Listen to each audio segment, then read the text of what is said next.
আমি আর কোনোদিনও ব্লগ বানাবো না।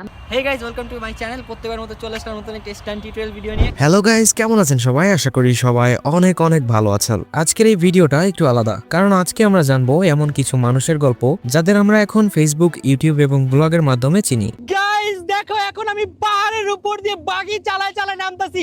কিন্তু তারা কন্টেন্ট ক্রিয়েটর হওয়ার আগে কি করতেন, তাদের শুরুটা কেমন ছিল, হ্যাঁ তা জানতে চলেছি আজকের এই ভিডিওতে।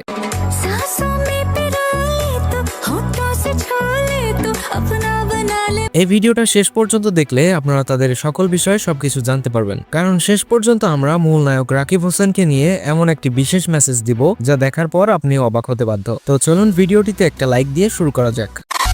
তো প্রথমেই কথা বলি ঋতুকে নিয়ে। গাইস, ঋতুকে বিদায় দিতে যাচ্ছি এয়ারপোর্টে। ঋতু আজকে বিদেশ চলে যাচ্ছে। ভালো থাকিস বোন। ঋতু শুরুতে সোশ্যাল মিডিয়াতে ছিলেন না, তিনি ছোট ছোট ভিডিও বানাতেন তার ভাই রাকিব হোসেনের সাথে। শুরুতে ভিডিও বানানো ছিল শুধুই মজা, বন্ধুদের সঙ্গে হেসে খেলেই। ঋতু, তুই বিদেশে এসে গোলা আইসক্রিম খাচ্ছিস? কি বলো গোলা আইসক্রিম? এটা স্নো আইসক্রিম। কিন্তু ধীরে ধীরে এটি তার পেশা হয়ে যায়। ছোট গল্প, বাস্তব জীবন, হাসি মজা এইসব মিলিয়েই তার ভিডিও দর্শকদের কাছে স্পেশাল হয়ে ওঠে। গাইস, আমরা পেহেলগামে চলে আসছি। এখন আমরা ঘুরতে যাব মিনি সুইজারল্যান্ড। আজ তার নিজস্ব চ্যানেল রয়েছে যেখানে 5 মিলিয়নেরও বেশি সাবস্ক্রাইবার আছে। তার যাত্রা আমাদের শেখায় ধৈর্য, শক্তি এবং মনোযোগ থাকলেই ছোট শুরু থেকে একদিন বড় সাফল্য পরিণত হয়। এরপর আসি মিথিলাকে নিয়ে। হ্যালো এভরিওয়ান, আসসালামু আলাইকুম। This is Mithila Rahman and welcome back to my other video. তিনি শুরুতে পরিচিত ছিলেন না। কন্টেন্ট ক্রিয়েটর হওয়ার আগে ছিলেন নিজের পড়াশোনা ও দৈনন্দিন জীবনের কাজ নিয়ে ব্যস্ত। কথা বলতে বলতে আরো 2 জায়গায় গিয়ে আমরা খাওয়া দাওয়া শেষ করে এখন এই যে চলে আসছি।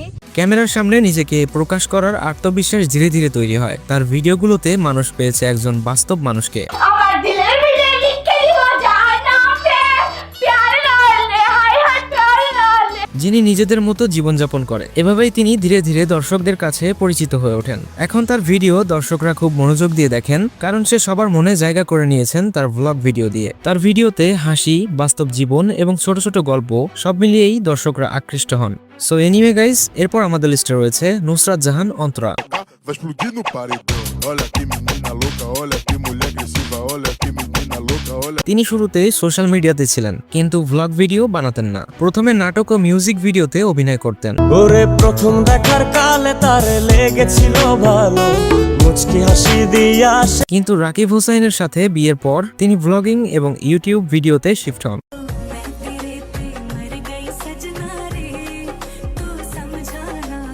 তারপর তিনি তার নিজস্ব একটি ইউটিউব চ্যানেল খুলেন। বর্তমানে এখন প্রায় তার চ্যানেলে 6 মিলিয়নেরও বেশি সাবস্ক্রাইবার আছে। টিকটকেও তিনি খুব জনপ্রিয়।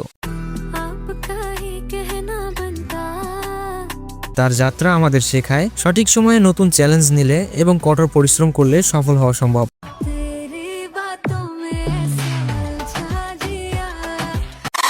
সবশেষে আসি মূল নায়ক রাকিব হোসেনকে নিয়ে। হে গাইস, আসসালামু আলাইকুম।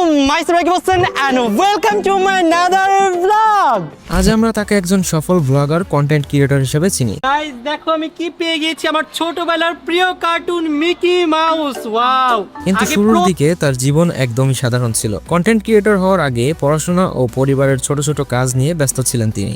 হে guys, welcome to my channel. প্রত্যেকবার মতো চলে আসলাম নতুন একটা স্টান্ট টিউটোরিয়াল ভিডিও নিয়ে। কোনো বড় সেটআপ, ক্যামেরা বা টিম ছিল না। ভিডিওর শুরুটা ছিল একদম ন্যাচারাল, শুধু মোবাইল ফোন দিয়েই।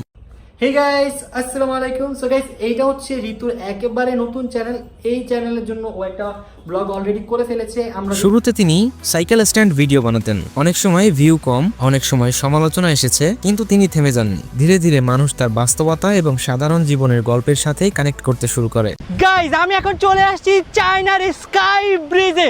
গাইজ, আমি এখন দেখো কত কত কত হাজার হাজার ফুট উপরে আছি। আর এখন তিনি বাংলাদেশের একজন নাম্বার 1 ইউটিউবার। ফাইনালি গাইজ, আমার বাবল মেশিন স্টার্ট হয়ে গিয়েছে। দেখতে পাচ্ছেন গাইজ, কত সুন্দর বাবল বেরিয়েছে, তাই না? বর্তমানে তার চ্যানেলে 23 মিলিয়ন প্লাস সাবস্ক্রাইবার আছে। তো গাইজ, এই 4 জনের গল্প থেকেই আমরা শিখতে পারি কেউ রাতারাতি বড় হয়নি, কেউ পারফেক্ট হয়ে শুরু করেনি। আমার অনেক বড় একটা ড্রিম টার্কি যাওয়া। সবাই শুরু করেছে একদম সাধারণ জীবন থেকেই, কিন্তু মূল শিক্ষা আসে রাকিব হোসেনের গল্প থেকে। ধৈর্য, পরিশ্রম এবং বাস্তবতা থাকলে ছোট থেকে শুরু করেও একদিন বড় সাফল্যে পৌঁছানো সম্ভব। গাইস, চায়নাতে এসে আজকে 3 দিন পর ভাত পাইছে। আমার এত বেশি খুশি লাগতেছে। তো গাইজ এই ছিল আমাদের আজকের ভিডিওটি যদি আপনাদের কাছে ভালো লেগে থাকে তাহলে অবশ্যই চ্যানেলটিকে সাবস্ক্রাইব করে রাখবেন, যাতে পরবর্তী ভিডিওতে আপনাদের সাথে সাক্ষাৎ করতে পারি। তো দেখা হচ্ছে সেই ভিডিওতে, ততক্ষণ পর্যন্ত টেক কেয়ার, আল্লাহ হাফেজ।